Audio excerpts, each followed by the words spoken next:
The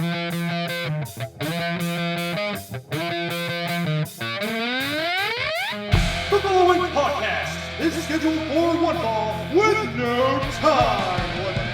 Super hot fire! The greatest spectacle in podcast entertainment, Mr. Nestlemania. That was literally verbal diarrhea. I'm setting the bar awfully low. Titus O'Neil keeps running directly into that bar. Get him off my TV, get him off my TV. You make me very angry. The man who has a better IQ than you, the awe-inspiring JC. You should go work for WWE because you'd be so up far up Vince's butt. No. Oh, you are such a sucker. You You defend everything, all the bad moves they make. This is the Knocker Podcast. Ladies and gentlemen, welcome to the latest edition of the Jobber Knocker Podcast. As always, it's Nestlemania. Alongside for the ride is JC. We have finally gotten through Extreme Rules. Best pay-per-view of the year? It's up there. First off, I want to definitely put a shout out here because we bury a lot of things on this program, I'm sure. But I have to say, I watched Evolved, I watched AEW, and I watched Extreme Rules. It's a lot of time. Which one was the best? Extreme Rules. Yeah. Hands down, Extreme Rules. So, you have to give it up for people in WWE because they definitely delivered, especially certain matches. Oh, for sure. Over-delivered. Whoo, Nelly, I can't wait. And the vapors. Yeah. But I was just like, man. And I mean, all kidding aside, I thought Evolve was nice. I thought AEW was fine. But I was really into Extreme Rules. Yeah. So let's talk about Extreme Rules. What got you excited? Or you want to go in order? What do you want to do? We can just spin right through it. Nakamura, new IC champ. Yes. Makes sense based on what they're doing. And we got the little teaser on Tuesday with Ali, SummerSlam's starting to shape up good. And this was step one. Listen, I was kind of like head scratching going, okay, he beat him on SmackDown. I thought to myself, okay, Finn will get another win and then, or the back and forth, and then we'll have a third one. But I was surprised right out of the gate, boom. And it was a quick match in my opinion. I was disappointed when I saw it was announced. I was like, oh, it's one of those things. They don't let it breathe. But judging where they went on Monday and Tuesday, like it makes sense at least of why they fast forwarded it because I think Knock's going to be a transition champion. I would assume Knock. Ali's going to be taking that. The battle of three names, Knock Ali. Knock Ali. Knock Ali. Love it. So here we go. I'm curious what you think because I have to put this in the baby face part of the program here, folks. The guy you don't like talking about didn't embarrass himself. No. Did not embarrass himself. I saw the at end all. of this match, but I think you said it perfectly in our group chat. Yeah, he only has to do 25% of the work. Mm-hmm. And from the parts that I saw and what I heard about the rest of the match, it was a Drew McIntyre versus Roman Reigns match where Undertaker and Shane McMahon came in for the big spots. But that's how you book it. That's perfect. That's how you utilize these geriatric jobbers. Oof. Don't make them work. Have them come in and be part of the spots because that's what we're going to remember anyways. So people's takeaway will be like, oh my God, Undertaker looked great. Which when in actuality, he only had to do like 3 things, which is perfect. Yep. That's how you do it. So I'm happy. I'm happy about that. But when he gets the one-on-one matchup, folks, what are we going to do? Yeah, and apparently that's coming at SummerSlam, it seems like. Anyway, here's the thing, though. I'm thinking about it. The more Drew loses, the more he's probably going to beat The Undertaker. I hope he does, because that guy, I just don't give a shit about him right now. I'm like in you territory with him, which sucks. The Mac? Because I love the Mac, but he is just useless beyond useless right now. Wow. 3MB he is a status? straight jobber. 3MB status. He's maybe. lower than 3MB status because 3MB was one of my favorite things ever. Woo! This I don't give a crap about. But you know what I do? We're going to transition to Super Hot Fire! The Revival defeat the Usos in a match that I absolutely adored. I would watch these two teams wrestle till the end of time, to the end of the earth, till the end of the universe, and just represent. These are the two best tag teams on the planet, in my opinion. That was the most elite tag team wrestling you will get in the world. In my opinion. Elite. Yeah. The elite. I love those guys too, but these guys I think are a different level. I got to tell you, I literally watched that back and I went, wow. That was just a display of how good tag team wrestling could be. Mm-hmm. That right there, if that was the main event of Extreme Rules, that would have sent me home happy. Woo! I would have had a cigarette, and I don't smoke, folks, but I'm telling you, it was worth it. It was the right amount. Could have gone even a little bit longer. Yeah. Where I was excited about it. Well, you know what's crazy about it? It wasn't even the best showing for these two teams. No, these two teams have done so much better, and this still was to me 5 flames. It was an A+ effort. 5 flames. Speaking of an A+ effort, Black defeating Cesaro. Oh. That match was super hot fire. We got freaking great start here to this pay-per-view. Oh yeah, and like our boy Ray said, the ba. That's for Ben. was set very high, and then like these guys just come out and freaking like. I mean, their match on SmackDown was fine, but I mean, we saw like 2 seconds. It was of more of it. But we'll talk about it more later. Yeah. But I'm just, oh my God, like I am so like.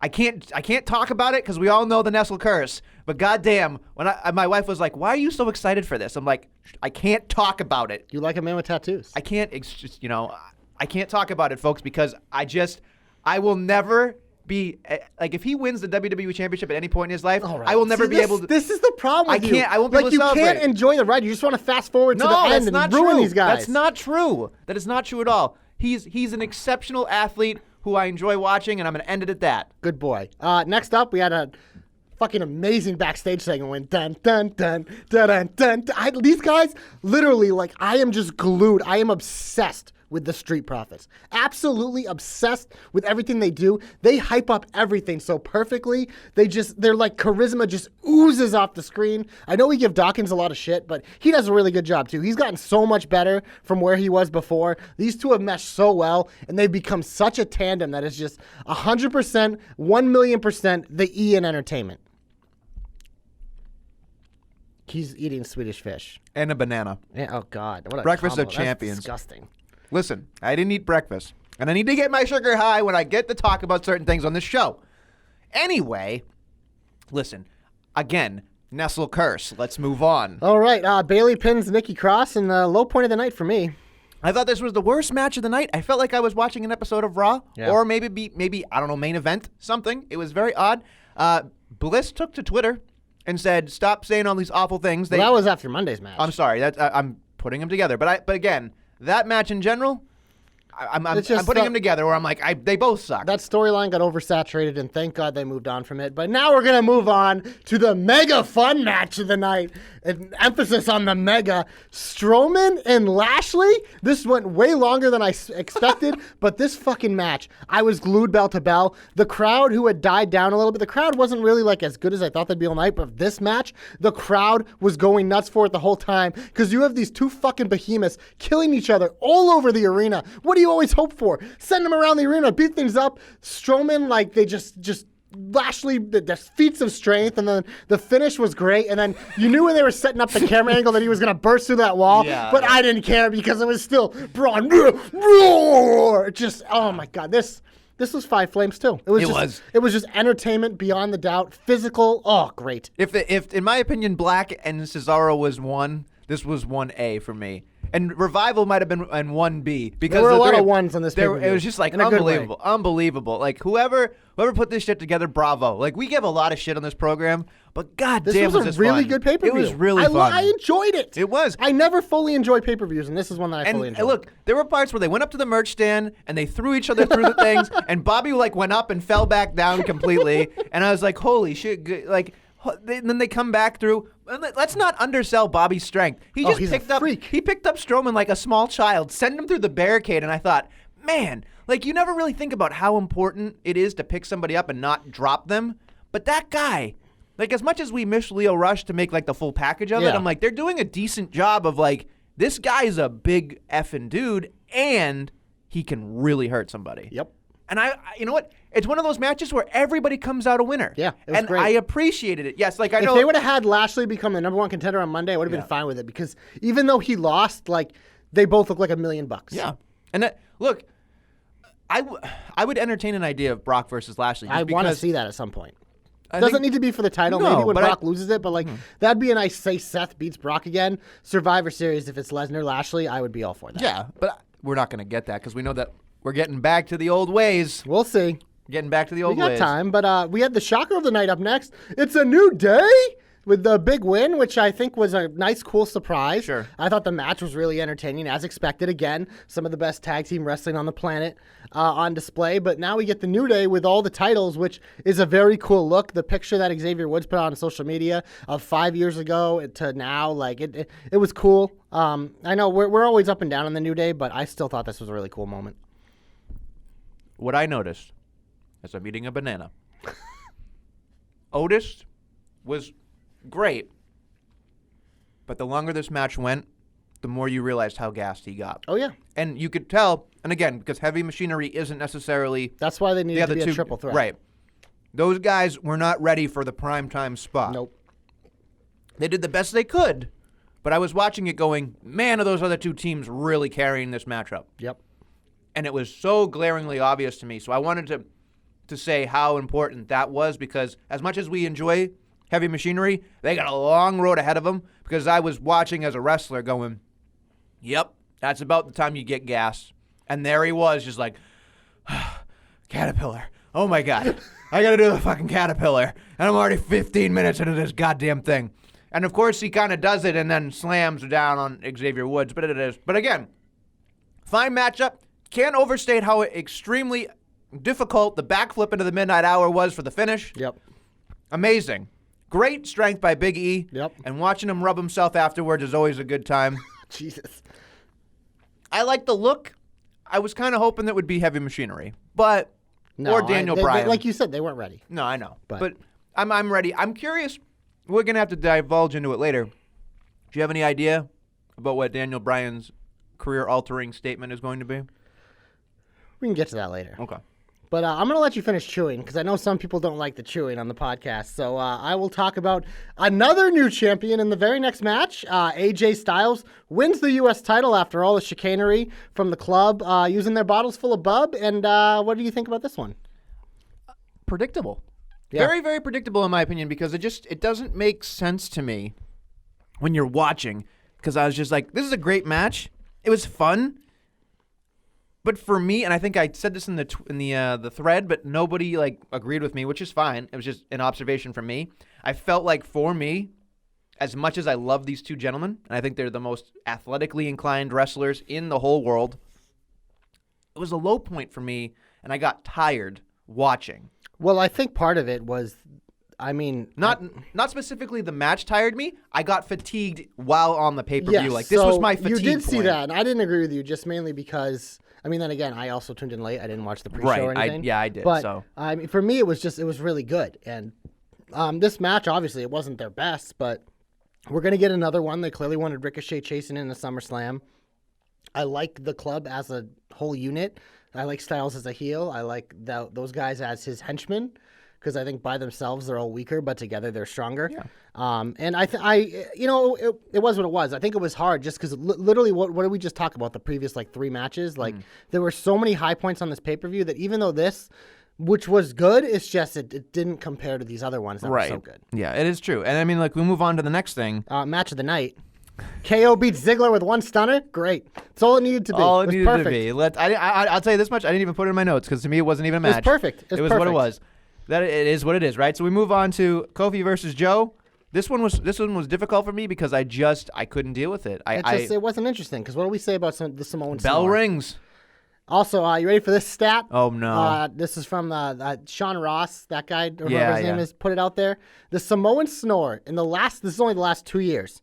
0 for 8 in world title matches. Really? Why the fuck is this guy getting opportunities? He should be at the bottom. He should be fighting fucking Zack Ryder on main event. Samoa Joe is a loser.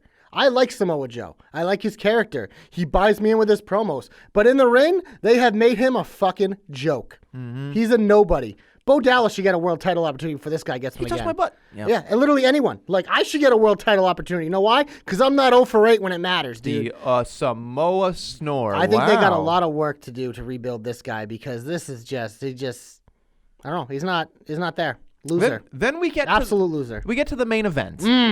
Where this one had some home cooking, folks. This had one my was favorite spot of the night. This one was it had all the gaga that I enjoy in a main event.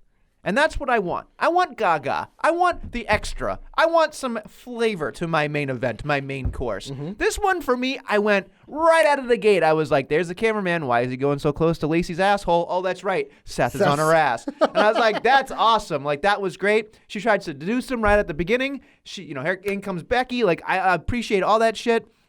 It got a little wacky because we were talking in the thread, why are there tags? There shouldn't be tags. It's Extreme Rules. Same thing with the opening match, the Undertaker match. Why are there tags? There shouldn't be tags. There are no holds barred in Extreme Rules matches.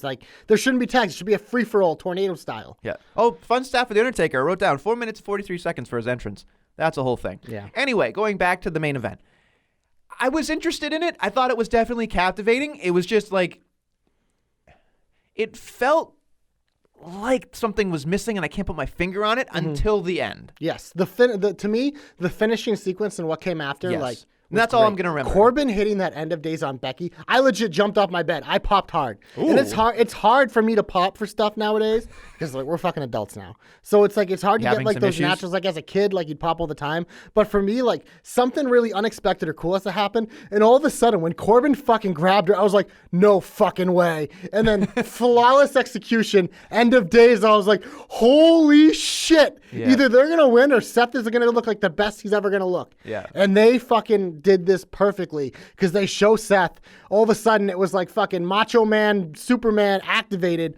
3 fucking vicious stomps to Corbin. 1, 2, 3. That's how you book Seth to make him look strong, to prepare him for what comes next. Because now Becky's out of the equation. He doesn't have protection. Out comes Lesnar, and boom, suplex, F5, new champion.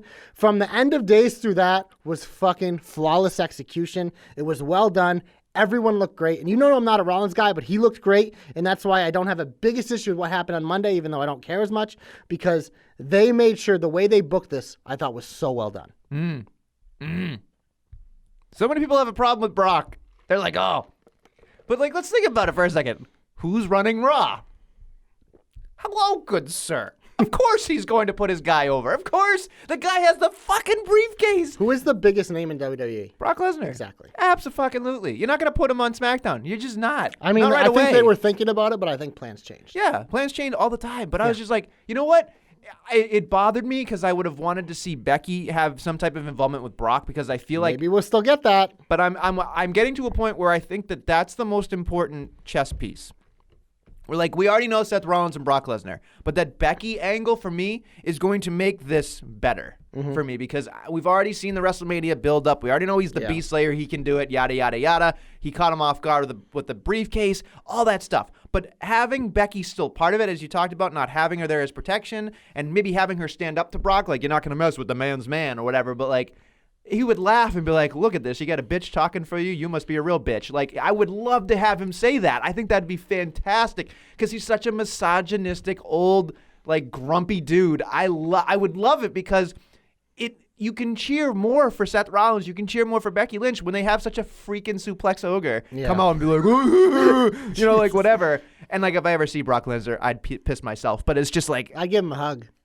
I'd be like, dude. Thank you, Brock. Thank you for your service. Yeah, thank you for everything you do. But it was just like, oh, so many people were so upset about it. But I was like, guys, come on. Like, what else did you think was going to happen? Really? Like, he come out in the promo and he goes, it's not a spoiler. Wink, wink. Come on. I legitimately thought they were going to tease it or something crazy was going to happen. But when Corbin hit the end of days on Becky, I'm like, that was the one chance he had of stopping Brock. I'm like, now Brock has a clear thing. Like, the title has changed hands. Yeah.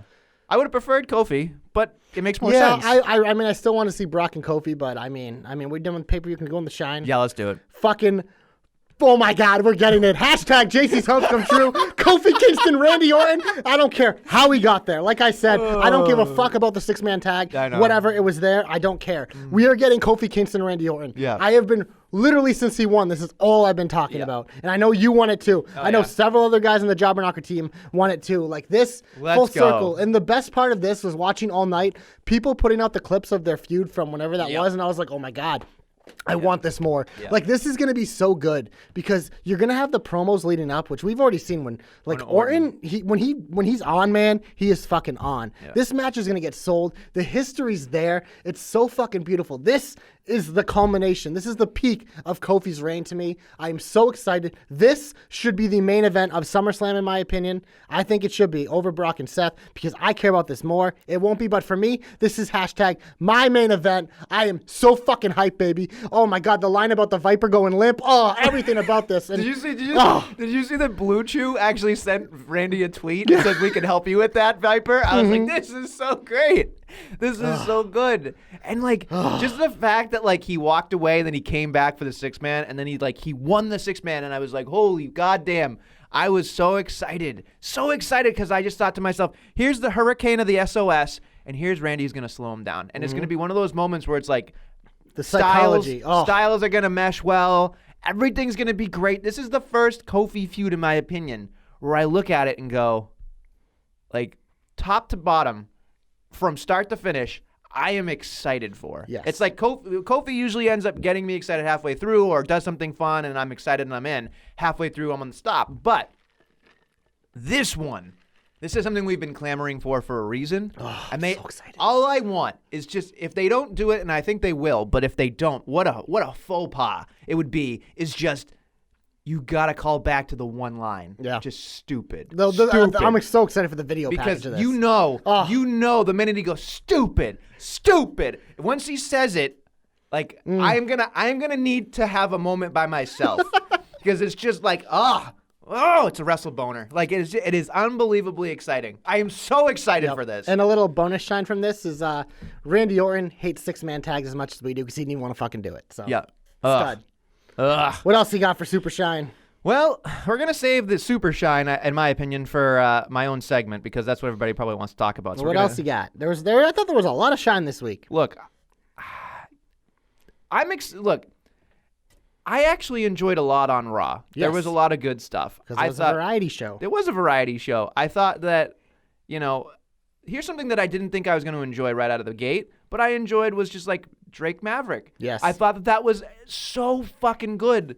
Like, and you go back, went back and watched the exclusive stuff of like how he drove into the parking lot at Extreme Rules and there was just plastered everywhere. He's like, we got to get out of here. But then he makes his wife get in the car and drive. She's like, I'm wearing platforms. Like, it was perfect. And then we go to the hotel, which it was just like, someone's like, he's going to consummate with the title. Like, everybody had that whole thing set up. And of course, you know the outcome.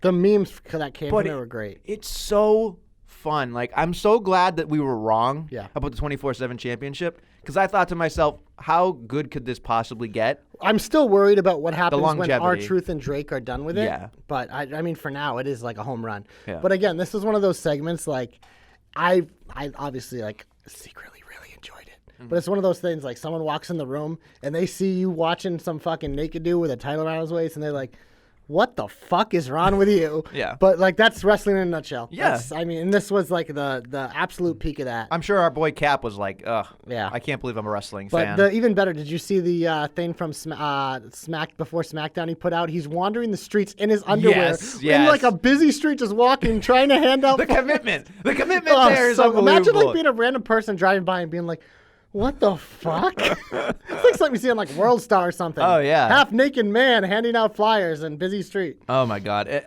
Look, Drake Maverick. Everybody can say, when you're a small guy, you're only going to be so far. But God damn it, he's carved out such a niche for himself. Yeah. Because it's just so fucking funny. And it's so good. Yeah. And here's the one faux pas, in my opinion. That's probably going to be the word of the day for me. Is just.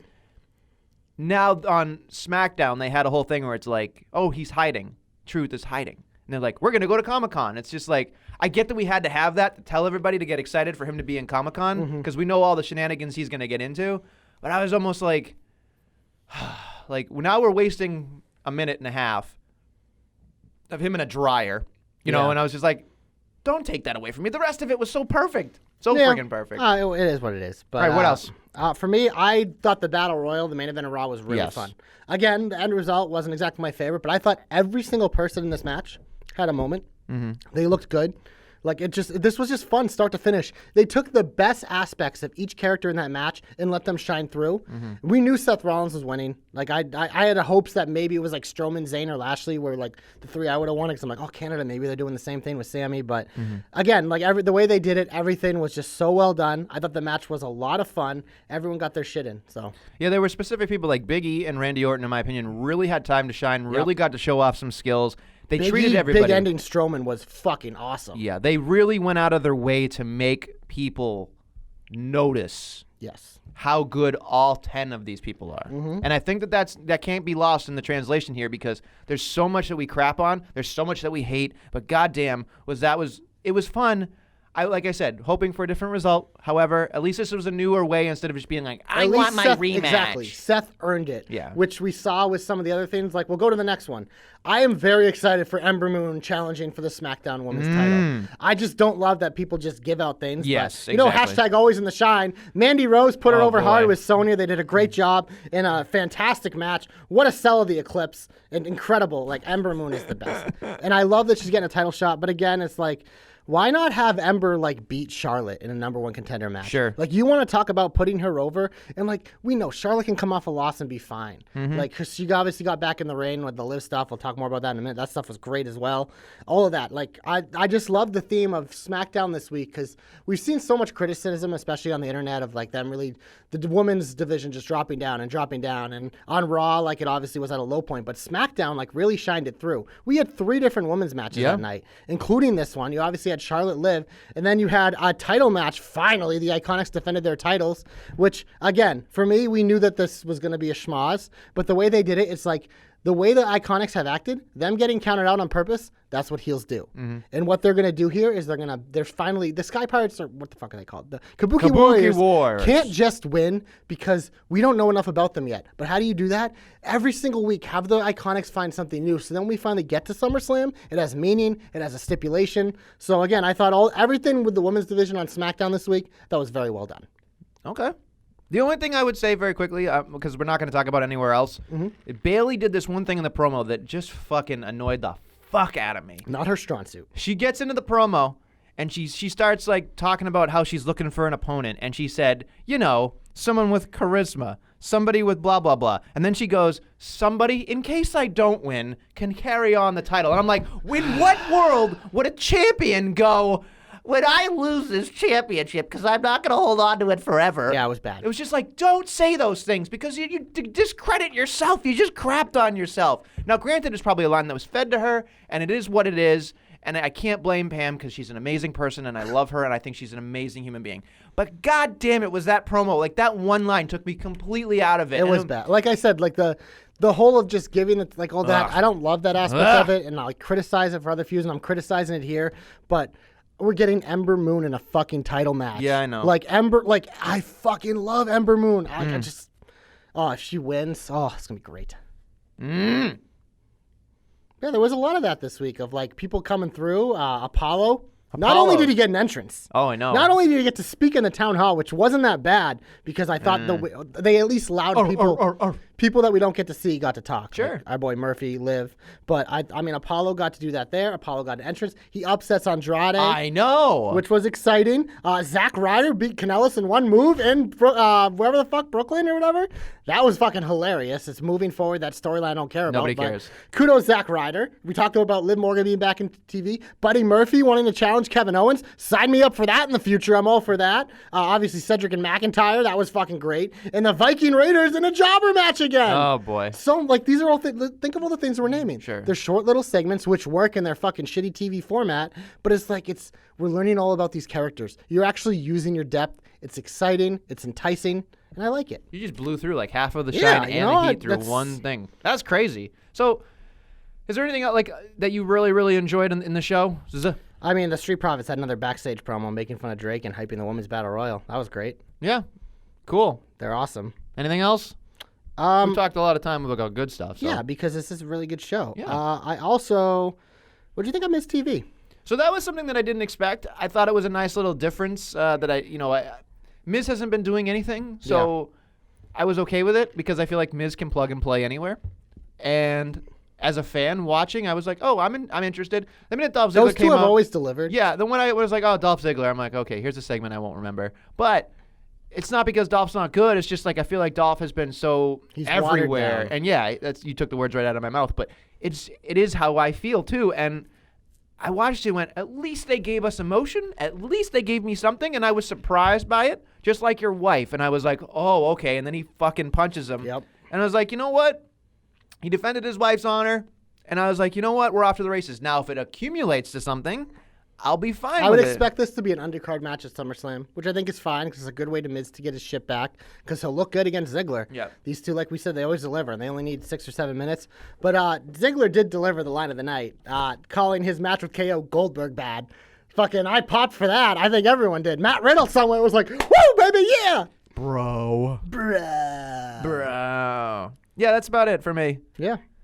I mean, the only other thing I have is I know you want to put in purgatory. So I do. Let's get to the detective zone because the detective. I don't know if you needed much detective work to figure out what they're doing this week. No, God damn it! But God, let's take a moment in time and enjoy this. So Finn Balor loses a match. Let's put that right up front. I thought he won the match Yeah. because I missed the actual match and only saw him beating up Joe. Finn Balor lost to Joe in a very quick amount of time, it seemed. It felt like it was very quick. And then, of course, we do the ha, ha, and then the brrr. It was like 3 different sets of lights, whatever. And I was like, it was like those moments where you're like, please be Bray. Please be Bray. And then it was Bray, and you're like, yeah! And it was awesome. It was great. And I enjoyed every second of it. And so he gets out there, and you hear some commotion, and then the freaking lights happen, holds him to Sister Abigail, hits him, stands there, the lights go out, and you hear the laughter. And I was just like, this is perfect. Like The mask was terrifying. Yes. It's great. And that's the thing I want to talk about very quickly, because like you look at it and you go, okay. The one thing they kept harping on, and they used it on SmackDown too when they were re-showing it in the recap bonanza, but they were like, terrorize. Terrorize, terrorize. So let's look at the actual definition of terrorize. Create and maintain a state of extreme fear and distress in someone. The fill of terror. Let me in. So, is he going to create or maintain a state of extreme fear? I believe so. He wore the gloves that said heal and hurt. And if you go back on to his Twitter account, he had an amazing tweet. I got to look at this up real quick. But he had an amazing tweet that he had out that I put up on the Jobber Knocker, or retweeted, I guess. And it was just like, holy good goddamn, am I so excited for this, because it brings into everything we talk about on this program. It brings up everything we need to know. And it was, all he said was, I'll forgive you when it's done, brother. The sickness is gone. We owe them. And yowie wowie, is it going to be a spectacle? They do owe us, since we never got the payoff for this. And I was just like, yeah. There it is, right? So that's what it is. And you look at it and you think, okay, clearly we had this whole feud going on where Bray Wyatt lost on Raw. Bray Wyatt lost at, I think, No Mercy when they fought. Something like that, yeah. And then we got to TLC, and we were going to get the Demon, and we were going to get Sister Abigail. But we didn't get it because I think he had meningitis. Yes. And it was just That was the beginning of Bray's demise. That's pretty Right. much the last time we saw him. Right. Competitively. And he actually said sickness. So he's talking about the actual sickness. Or is he talking about the fact that he needed to be treated in some type of mental institution? I don't know. Mm-hmm. Either way, it works. But are we getting the Demon? I think we may not get the Demon. Well, I'm going to save mine because my hope is about how to book this feud. Oh. And you are starting right where I will start for that. So I have detail, man. I got detail. I got a whole grand plan, which will make this amazing and make both of these guys megastars because of it. Ooh. Yeah. But the thing that I have to do very quickly is think about the presentation of what we saw, right? He did a Sister Abigail. Some people were saying they didn't have the copyright to Sister Abigail. I'll look into that later, I'm sure. Because they said some woman actually, there was like a lapse in copyright, and then she grabbed it. Don't necessarily know. WWE has a lot of lawyers. I'm sure they have it. But I'm going to look at that later. Sisterly Abigail. So yeah, exactly. Abby the Witch. He hit him with Abby the Witch. No, he didn't hit him with a puppet, folks. But I was watching it very intently going, okay, he's wearing the exact same outfit that he had. I'm curious what you think of like with the sounds and the lights. Because I don't know I'm if... assuming that's his new theme. See, that's what a lot of people said. But I think that there's got to be a theme somewhere. Like this light show, for me, I'm excited if he just pops up and does it. But eventually, there's not going to be a surprise because people are going to start to know if their music slows down and the lights go out, they're going to know it's coming. They might as well just run. Well, we knew that before, though. That was his thing. no. The lights would go out and Bray Wyatt would magically No, but appear. you hear like, blah, blah, blah, and then he'd show up like, ah! You know, like you hear the thing like, dun, dun, dun, you know, whatever. But like now, it's just like everything changes. So like, I would find it creepy is if you had like, I'm really glad that you're my friend, but have this is a secret, you know, like that would be creepy. They might. Or have kids sing it. That's even creepier. You know, like I'm literally like it would be creepy, like super creepy. I assume that there's talks out there as I dive into the deep end of this thing. There's talks that he wants a specific Slipknot song that he wants, which again wouldn't be bad. But I think like I want to have some type of Firefly Funhouse. I think I did it in one take. Some type of element in it would be cool, at least for me. That's the presentation of it. We'll find out. But there's not a lot of detective diving, so for Dr. Backcracker, I'm sorry, but this is exciting. I think you gave him enough. You gave us the definition of terrorize. But I'm thinking to myself, he's not done. He's going to keep going. And it's This is just the beginning of a beautiful story of just don't stop creeping me out. Like keep it don't going. stop creeping. That's not what the message we have on this program. Continue. Let's go to the heat, baby. We got a lot of stuff to do. We're already 34 minutes into this program. We got a lot of things to do. 6-man tag, 2 out of 3 falls is still a thing. On both shows. On both fucking shows. And guess what? None of it fucking matters. Yeah. All right, you ready for this? Ready for the main event of the Heat? Hit me. The women's fatal 4-way. Honestly, the match itself, it wasn't like anything special, but it wasn't as bad as it got credit for. But this match was the exact product of WWE failing to develop their characters. Because think about who was in this match. Natalya, haven't seen her forever. Carmella, see her as a side piece to R-Truth, barely wrestles. I'm not even remembering who else in this match. Alexa Bliss, who actually has had a lot of screen time. And who was the fourth person? Carmella? Oh, Naomi. Naomi, who's also barely been on TV. So that is issue 1 with this match. Issue 2, the no wrestling during commercials. You know what that does when you drag this out? They wrestle for 5 minutes. Then you take a 5-minute break. Then they wrestle for 5 minutes. Then you take a 5-minute break. What the fuck do you think is going to happen with the crowd? When you're at a live show, especially at this point, this is what, like halfway through or something? No, towards the end. It might have even been hour 3. I don't even remember. Like, you're killing all the momentum. And for a crowd to stay hot in a match, you need action. That's why this format is failing. It is not only failing the show, it is failing the superstars. And those are the 2 biggest issues of why I think this fell flat. And then, of course, that's when you get the botches. That's when the crowd really starts to turn. And it sucks because obviously those 4 women in there were working their ass off. Well, mainly 3 because Carmella got knocked out quick. But they were definitely working their asses off. But it was just like it wasn't translating. It wasn't good TV. None of the names are really big enough for us to really care because they haven't really been exposed to us. We're talking about fighting Becky Lynch, your number 1 woman in the company. This would be like if for Brock Lesnar, you had like 4 like bottom card guys and you had them wrestle for 20 minutes for it. It's just, it's not there because they haven't done a good job with these characters. The fucking structure of the show sucks. Like, if you want to do these types of matches, here's my solution. Do more jobber matches. Yeah. Because you know what? Jobber matches can fit in a 2 to 5 minute window. Absolutely. Actual matches can't. SmackDown, like we said, still is fine because they have 2 matches where they have the commercial breaks with the picture-in-picture. Raw, find a way to get some picture-in-picture. I'm sure someone will fucking sponsor you. You're the WWE. Fuck it, I'll sponsor you. I probably can't afford it, but I'll give you $10. That's $10 you wouldn't have, and you're still getting double ads. Like, so it's not that hard. It's not that hard. That woman's fatal 4-way was rough. The crowd started chanting, "This is awful." Goldberg, "Let's go Cena. Cena sucks." CM Punk. There were a bunch of them randomly. It just went on too long. No one cares. Yeah. And it was bad. But I will say the shining moment, at least for me, was I was like, oh God, they're handing Natty a microphone. This should be even worse. But pleasantly surprised because the basement was set. Like that was the in my opinion, that's where I thought it was going to go. And she goes, she calls her a bitch and then calls, like I'm always, I love swearing. But then she says, I'm going to take the horseshoe and beat you over the head with it. Take it out of your ass and beat you over the head with it. And I was like, that's great visual. And I was just like, oh my God, that line was probably fed to her. It was believable. I'm not excited for this match at all. No, me. And there's nothing they can do to get me excited, and it's not for me, and I have to be okay with it.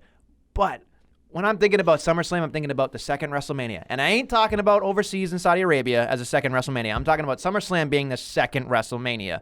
And this match, in my opinion, it'll be good bell to bell, but I won't care about anything about this matchup. Yeah. A single tear will not be shed when we're done. I don't care. For me, the swearing felt a little scripted and forced, but at least they at least took something which I literally didn't care about and at least held my attention through that promo. It was like, okay, they're giving a little something here, but it just, I'm sure what will happen I'm sure it'll technically be an okay match. I'm sure Natalya will look good in a loss, and then she'll get her moment in front of the crowd, and it'll be whatever, but it's just, like you said, I just don't care that much. She's an ugly crier, too. Not a good thing. It's not. You show me somebody that cries at ugly, and you go, oh, I feel so bad for them, and you go like, oh, that is not a good face.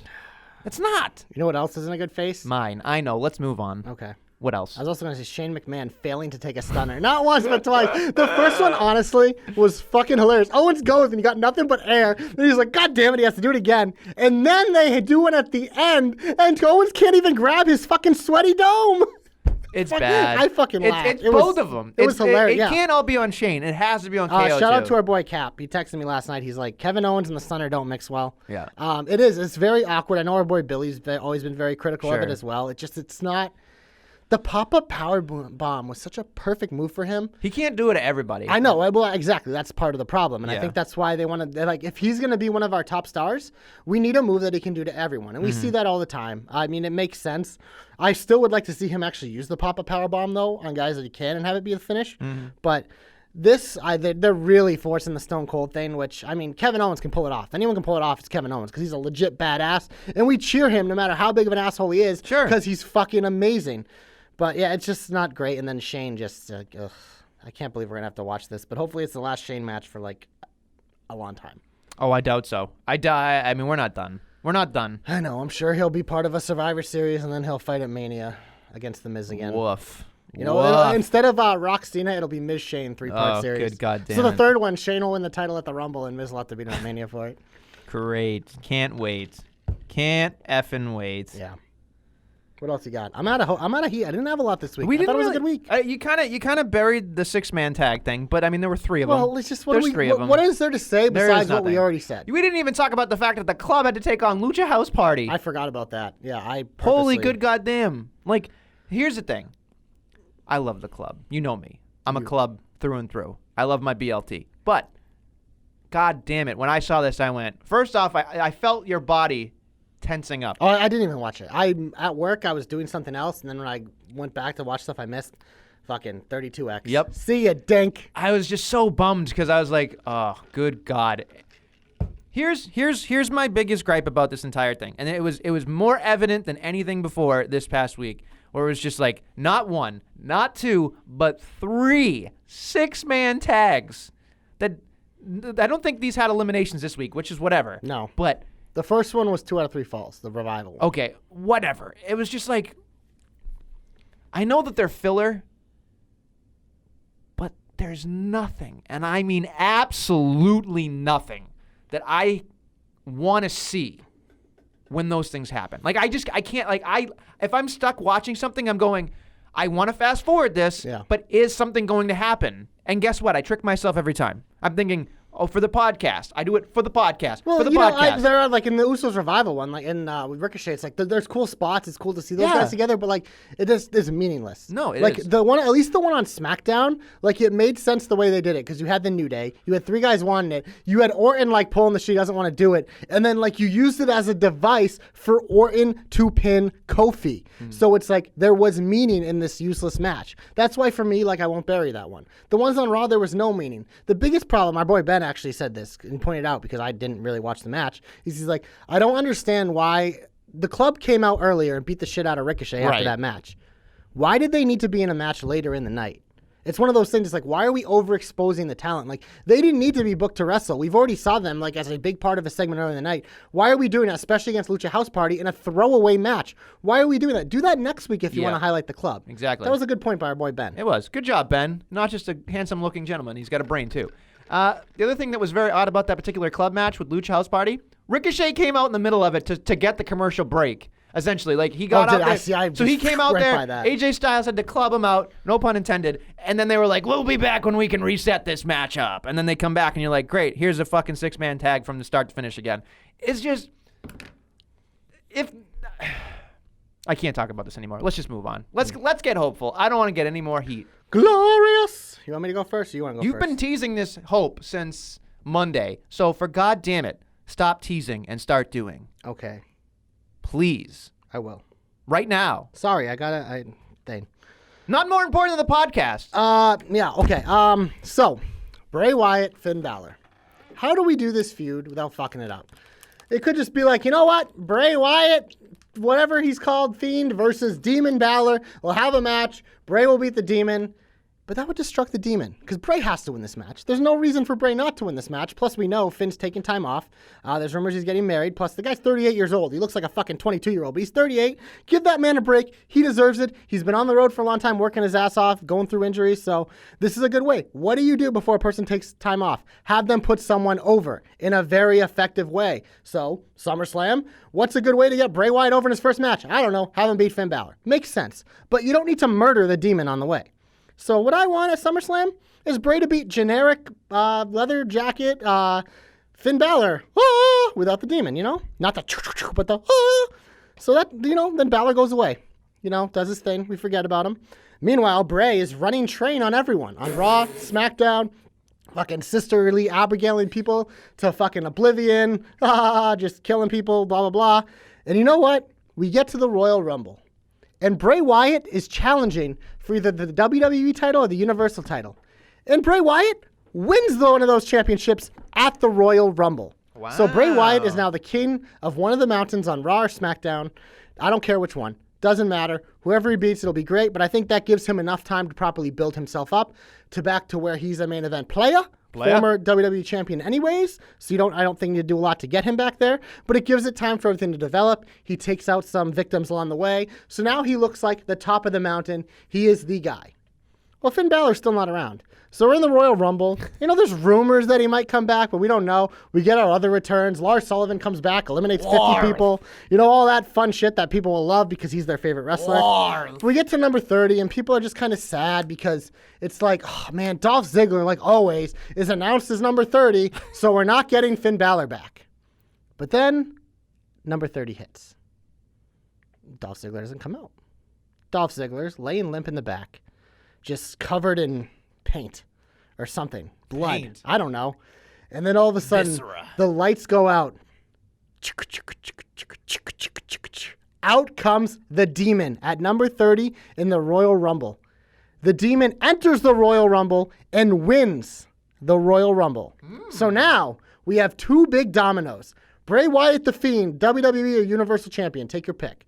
And now we have the Royal Rumble winner of the Demon, Finn Balor.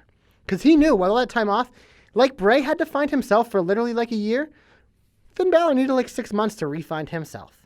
And now we're set up where you have the Fiend versus the Demon, and you're doing it at WrestleMania, and there's an actual story. Bray Wyatt's been properly built up, whereas Finn Balor has once again become a credible competitor.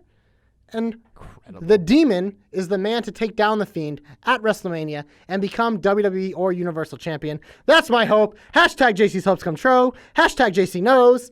Make it happen. Looking at you, Heyman and Bischoff. Make it happen. Let it burn, baby. Don't fucking douse those flames right away. Let it burn. You and the captain can make it happen. Hashtag JC's hopes come true. All right, my hope is a little bit more bizarre because, I'm me. Anyway, so I was fascinated by it. Clearly I can't stop thinking about some mysteries that happen on programming. There are some unanswered questions, folks, like, when Kevin Owens got pied in the face, and we still don't know to this day who pied Kevin Owens. And I thought to myself, this is a throwaway, maybe not. I don't know. The exclusive was Daniel Bryan backstage at the pay-per-view after he lost his tag team titles. And he lost his ever-loving mind. And he just looked at Sarah and was like, Sarah, I thought I was going to have the tag team titles forever. I thought I was going to bring tag team wrestling to the forefront, to the main event of WrestleMania. He's like, how could I do that? I let somebody who shimmy shakes wins the championship. And he just starts losing his... Go back and watch it. It's fucking awesome. He loses his mind and he goes, okay, I know what to do. I know what I got to do. Daniel Bryan has to go do something that he's never done before. And I was like, oh my God. I think I know what this guy's going to do. Here's what I would love to see Daniel Bryan do. We don't want Daniel Bryan to be a babyface anymore because we've seen it 100 times. We do the yes, yes, yes. Everybody loves that bullshit. Let's keep Daniel Bryan a heel. Let's keep Daniel Bryan whatever. I want Daniel Bryan to lose his mind and go fucking nuts. What is Daniel Bryan trying to be doing right now? He's trying to protect the environment. He's trying to eat vegan, whatever. Here's what I want. Because the visual for me would be so fucking funny to me and so entertaining is that I want Daniel Bryan to have such a gasket blown that he doesn't know what the fuck he's doing anymore. He's like, you know what? I can't win when I'm a vegan. I want Daniel Bryan to absolutely go apeshit nuts and start eating the most unhealthiest food possible. I want him to become fat Daniel Bryan. Imagine fat Thor, but Daniel Bryan. I want him to come out in a bathrobe, eating a pint of ice cream, not having a care in the world, just being like, I'm letting myself go because I couldn't do it. To finally... Fat Daniel Bryan is going to be the best attraction in the WWE in his fucking bathrobe. I would love it. I think it would be so effing funny. Like, it would be so good because it's something we don't see where a guy lets himself go. And it's just, like, think of Mac on Always Sunny in Philadelphia. Nobody talks about why he gained the weight. He just randomly showed up one season and gained the weight. Give me that kind of Daniel Bryan where a guy just, like... He's out of his fucking mind, realizes that he's got to be like the every person to try to win something, and then still can't do it. Like, it would be so entertaining to me.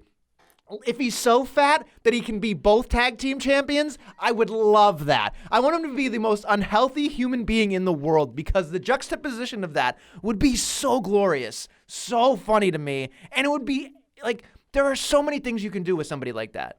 So many things.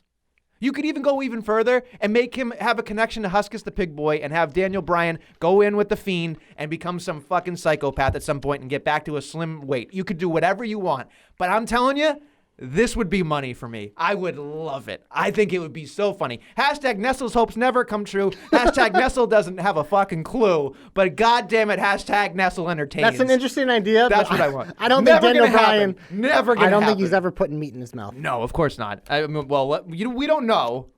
It's hard to be a vegan on the road, but you can do some. There's a Hey, lot they of have stuff. like Wonder Meat now. That isn't actually meat. And it tastes tofu like meat. is still very much protein heavy. I'm talking about like the plant-based like beef. It's not Whatever. really beef, but it It's looks like what's for dinner.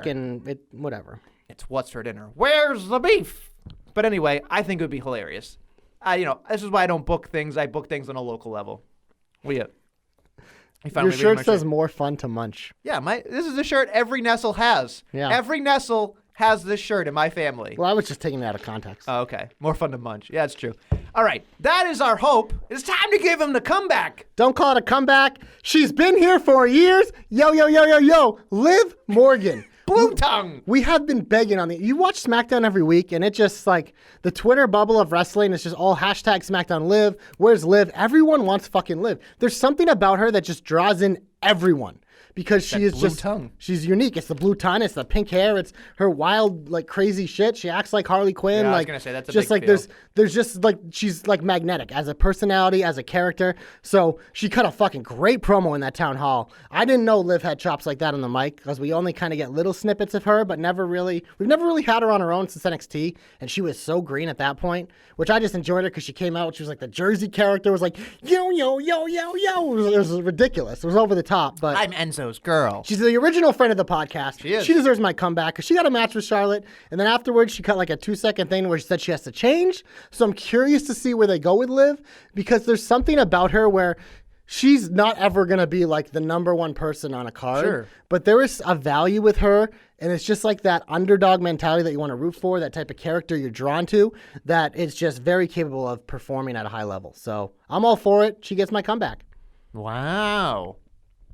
My comeback goes to In the Dark I Stand Alone. 2 straight comebacks for Cedric, baby. Woo! I gotta say, I was like, oh, you know what, talk about jumping off of my couch. I went, whoa, because I didn't expect the Mac to lose. And then I thought, okay, now the Mac's gonna beat The Undertaker. So if he loses all the way to SummerSlam with The Undertaker and beats The Undertaker, I'm fine with him just burying the geriatric jobber. But up on top of that, I was like, you know what? They're finally putting him on TV. He was getting the piss beat out of him. Like, just the ever living shit. Yep. And I was just like, This okay. is where a roll-up worked. I know it was against a bigger guy, but it at least for the purposes of the booking, because like if you want to do a true underdog victory, Sure. a roll-up makes sense. It's just they overexpose it with so much other There's shit. so many things that were similar this week where I was like, another roll up, another. But this was the first one. It event. was special. It was, and it was our boy Cedric. You always remember your first, and Cedric Alexander was my first this week, and that's fine. I don't like the roll up. Ray Ray's gonna call bullshit on it, I know, but I'm looking past the fruit roll up, and I'm saying a man that deserves to be on my television got on my television, and I was excited that he beat a credible,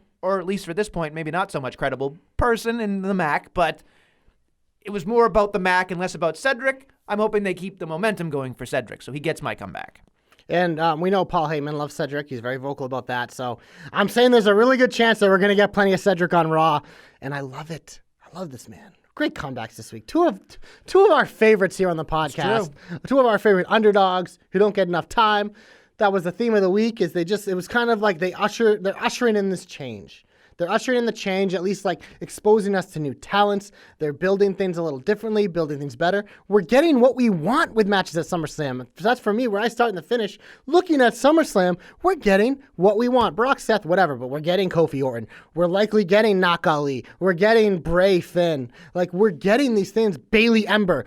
It's like, oh, wow. We're getting stuff here. They're building things. Oh, it's so good. It's imagining to yourself like, hey, this could be a really good SummerSlam. Now there's going to be some duds in there. No, we know there there's going to be always is. some When you have random 12 matches. We know there's going to be some random pre-show match where the Cruiserweight Championship is good. They're going to end up killing each other and nobody's going to the see it. Cruiserweights have had some of the best building feuds. I know, but it's just like I feel so bad because they get on the card and people are like, they're background noise. And it's such a bummer because Gulak is like, if you went, first off, we know that the Cruiserweights is if you're not going to the Cruiserweight Report on JobberKnocker.com with the Joe Stopper as well as NXT UK or the NXT articles by TJ, those three guys kill it every week, and they're my lifeblood when it comes to the network. They're my network guys, you know. But there's something about watching Gulak when I watched him face Riddle at Evolve, like the presentation of Gulak on Evolve was so much better than the presentation of Gulak on 205. His presentation at NXT was good too because he went down there and fought Kushida. Yeah, but I mean, it's just like so he has this whole like entourage of like catch fighters and whatever. Like it's a whole thing. Like that match was so freaking fun for me, where it was just straight up wrestling. Like if you love a good wrestling match, don't watch the whole pay-per-view because to me there were ebbs and flows.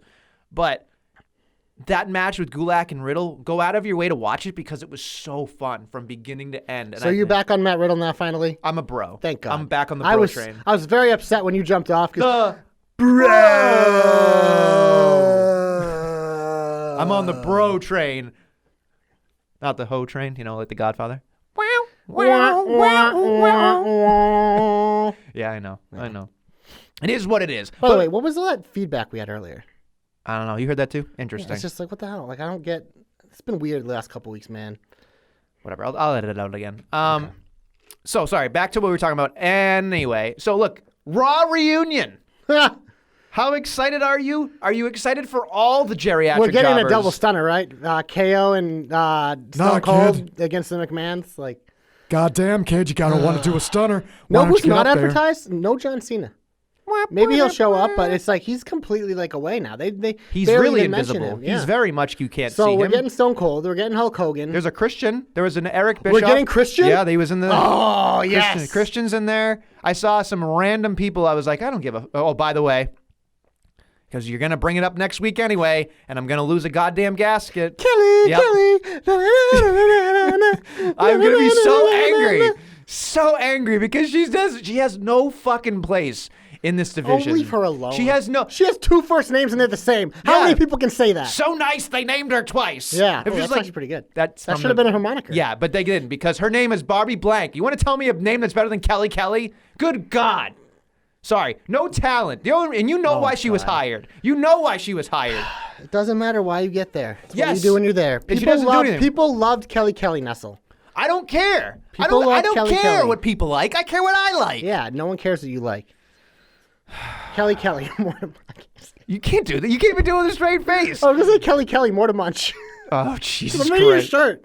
More fun to munch. More fun to munch. 5 It's cent Nestle's Nestles. Crunch. It's a Nestle's Crunch old tea, I know, baby. but literally it's been staring me in the face. It just says more fun to munch. When I talk about anything, all I'm thinking about is munching. It's like, what? This is ridiculous.